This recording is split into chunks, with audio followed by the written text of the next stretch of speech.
Ne në studio sot kemi ftuar një prokuror, qysh po I trajton Kosova rastet e pedofilisë.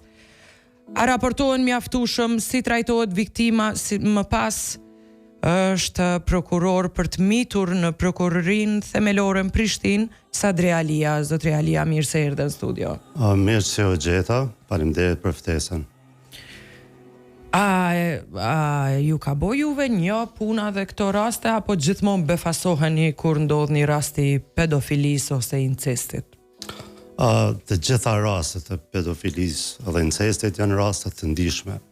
Dhe normalisht se çdo rast në vetë është I veçantë dhe ne e marrim me seriozitetin më të lartë dhe mundohemi ta trajtojmë dhe trajtojmë në mënyrën më të mirë të mundshëm. Në trajtimin e këtyre rasteve janë një grup I tërë që kyçen që një viktim e rasteve të pedofilisë që të merr trajtimin e duhur. Sidomos është shumë e rëndësishme që të merr mbështetjen psikologjike. Marr parasysh që gjendja e këtyre fëmijëve pas rastit që raportohet është shumë e rëndë. Andaj në këto raste mbështetja psikologjike jepet nga ana e prokurisë, ku në Prokurinë Themelore të Prishtinës është I angazhuar psikologu, po ashtu nga ana e QPS-s me punëtorët e tyre social, me psikologët të cilët I kanë edhe ata. Në raste të tjera mundohemi që të gjejmë mbështetje edhe nga psikologët e shkollave, kur viktima, domethënë, I vijon mësimet në cilën do shkollë të Prishtinës, pra mundohemi në çdo rast që ti trajtojmë në mënyrë që ata të ndinë veten sa më mirë, të largojnë traumën, të cilën e kanë brenda vetes në farë mënyrë të shërohen nga ajo që ju ka ndodhur. Ç'është janë dënimet për një pedofil sipas ligjit? Dënimet për këto vepra penale janë relativisht të larta. Zakonisht ose minimumi këtyre dënimeve sipas kodit penal të Republikës Kosovës është më së paku prej 5 vite, ndërsa dënimi maksimal shkon deri në burg të përjetshëm.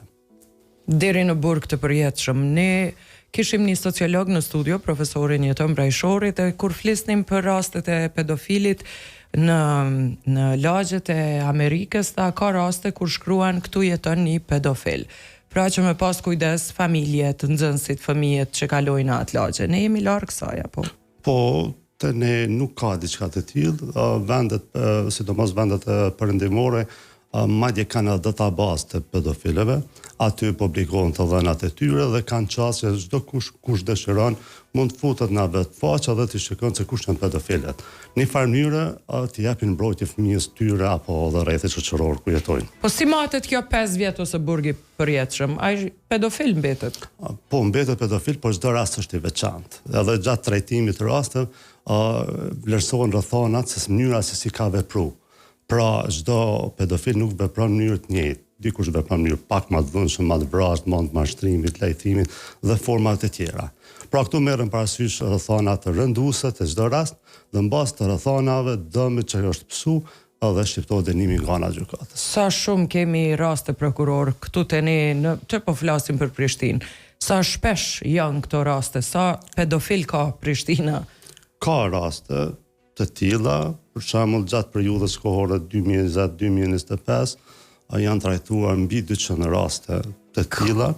Këtu hyn veprat penale të dënimit, sulmit seksual, ngacmimit seksual, keqpërdorimin e pornografi, keqpërdorimi seksual I fëmijëve dhe marrëdhënia seksuale brenda familjes. Pra, është një gamë e gjerë e vepra penale dhe këto raste janë trajtuar nga Prokuria Themelore në Prishtinë gjatë kësaj periudhe kohore prej 5 viteve. Për 5 vite kemi pas 200 raste. Mirë, te kjo tema tjetër që është shumë shqetësuese, e marrëdhënie seksuale brenda në familje. Ne kemi një rast ku baba, një të mitur vajzën e vet, për 3 vjet ka keqpërdorur seksualisht. Si trajtohet një incest?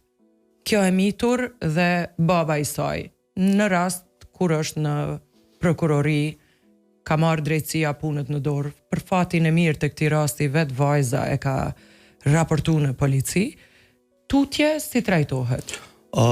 Po në fillimisht të raportimi. Zakonisht rastet e incestit janë shumë rrallë të raportume. marr parasysh se këtu ndodhin brenda 4 mure, ndodhin brenda familjes. Pra bab, vajzë, kushdo qoftë, po rreth i ngushtë i familjes, është frika e madhe. Edhe ajo frikë i ndalon këto viktima që të paraqesin në rastet. Po me të paraqitë rastin, ne si prokurori dhe organe shtetërore ofrojmë mbrojtje. Fillimisht trehim asaj viktimës. Pastaj mbështetje psikologjike, me shkollim, me çdo gjë tjetër, dhe trajtohet në mënyrë më të mirë të mundshme. Që ajo thash më lart, ajo të shërohet nga ajo traumë që e ka psu. Ndërsa normalisht në të raste të dyshuarit paraburgosen, akuzohen dhe ndiqen penalisht deri në fund të procesit gjyqësor. Çfarë thot një bab kur keq përdor vajzën e vet? Zakonisht në seancë, si arsyeton ai vetën? Nuk e pranojnë. Nuk e pranojnë. Nuk e pranojnë kategorikisht. E ka shtyt ajo okay. Po ma vën për qëllime tjera, por janë persona që nuk e pranojnë asesi veprën e tillë penale. Në bazë të çfarë fakteve dënohet? Po në bazë dëshmive, prova personale në këtë rast, dëshmive dëshmitarëve dëmtues dhe prova materiale të cilat sigurohen gjatë procedurës hetimore. E dënimet si janë për një rast incesti në familje? Edhe këtu dënimet janë të ashpra, fillojnë minimumi me 5 vite, ndërsa maksimumi shkon edhe këtu deri në 25 vite. Po në rastet veçanta kur kemi edhe me fatalitet, domethënë me vdekje, mund të shqiptohet edhe dënim me burg të përjetshëm. Sa raste kemi pas të incestit në këto vite të fundit? Numri i rasteve të incestit është më i ulët i raportuar. Jo që ndoshta nuk ka, por është rastet më pak raportohen. Nga disa të dhëna të cilat unë i mora para se vini në studio, dikun është rreth 6-7 raste që janë trajtuar për këtë periudhë kohore. Kryesisht raporton familja apo raportojnë fëmijët apo sa brenda 4 mureve, shumë e ndihshme. Po, zakonisht shpesh raste ndoshta ka që edhe mbyllin syt në gjithë këtë dhimbje të madhe brenda që ndodh për me mbrojt moralin e familjes. Kjo është më adhem që janë, sa çdo herë viktimës i kërkohet shuj, po them kështu bukfalisht shuj, mos ta marrin vesh fëmijët, mos ta marrë vesh familja, rreth i gjohen, dhe me këtë që na e mbrojmë familjen, mos e raporto rasti se familja jonë do të shkatërrohet këtu, zakonisht viktimat heshtin. Mirë po vjen një moment që edhe viktima, domethënë, të bëllë edhe e raporton rastin në polici. Po ashtu ka raste tjera kur raportohen edhe nga personat tjerë, për shembull nga mësimdhënësit, psikologët e shkollave, kanë pas raste, po edhe rrethi i gjani familjes që e kuptojnë që u ka ndodhur diçka në familjen e tyre, ka pas raste. Mirë, po zakonisht të rastet, jo të incestit, po përjas të rastet të dhunimit, të sulmit edhe forma tjera të vepra penale kundër integritetit seksual, ato vepra paraqiten nga anëtarët e familjes. Domethënë, me mbështetjen e familjes, kur e kuptojnë që vajza aty është dhënuar apo është dhënuar seksualisht, shkojnë stacion policor zakonisht edhe paraqesin rastin. Në prokurori këto raste janë baba me vajzën apo ka edhe raste të tjera familjare? Ka edhe baba me vajzën, po ashtu ka edhe raste të tjera. Në rast se viktima shkon në strehimor dhe trajtohet me psikolog, kush trajtohet tjetër me psikolog? Se kjo është traumë dhe për gjithë familjen, kur e marrin vesh. Nëse ka nevojë edhe pjesa tjetër familjes, atëherë angazhohen edhe psikologët që edhe pjesa tjetër familjes të marrë një trajtim tillë psikologjik. Për sa kohë? Po për aq sa e shohin që është e nevojshme. Nuk ka një kohë të caktuar që ofrohet. Po ai ofron pastaj edhe strehim asaj familje? Kjo është një problem tjetër që realisht prokuria nuk i takon kjo pjesë. Prokuria merret vetëm me hetimin, akuzimin dhe ndjekjen e kryesveprave penale dhe merret në mënyrë ekskluzive me viktimën që të merr trajtimin e duhur, të kujdeset për viktimin. Mirë, por kjo pjesa tjetër nuk është pjesë. I kalon komunës. Komunës, ministrisë, organeve tjera kompetente. Dalim prokuror me qenë se është i freskët rasti i djeshëm, i fëmijëve të mitur që ose përdorin substanca, ose rasti i djeshëm që ishte dhunë ndaj profesorit, ose gangstera të mitur. Ne kemi një burg të miturve. Po. çfarë të dënuar ka në këtë burg? Për çfarë dënime janë aty të miturit? Sa rrinë, si trajtohen?